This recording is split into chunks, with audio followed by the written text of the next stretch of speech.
أهلا بيكم. الأسبوع ده في إميون تيبس اتكلمنا معاكم عن حاجات ممتعة ومفيدة عن المناعة، وده ملخص اللي شاركناه.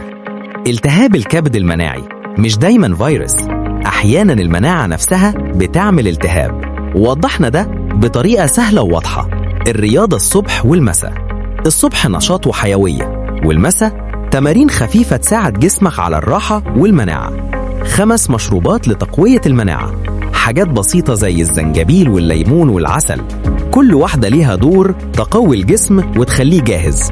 الخلايا اللي بتخطط قبل المعركة، خلايا المناعة كأنها جنود بتعمل خطة قبل أي هجوم تحمي جسمك. الغدد الليمفاوية، شبكة حماية طبيعية بتصفي الجراثيم وتحافظ على جسمك.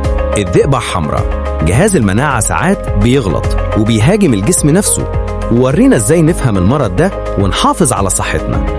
تابعونا الفترة الجاية في إميون تيبس، لسه قدامنا حاجات أكتر هتعجبكم وتفيدكم. خلي مناعتكم دايما جاهزة.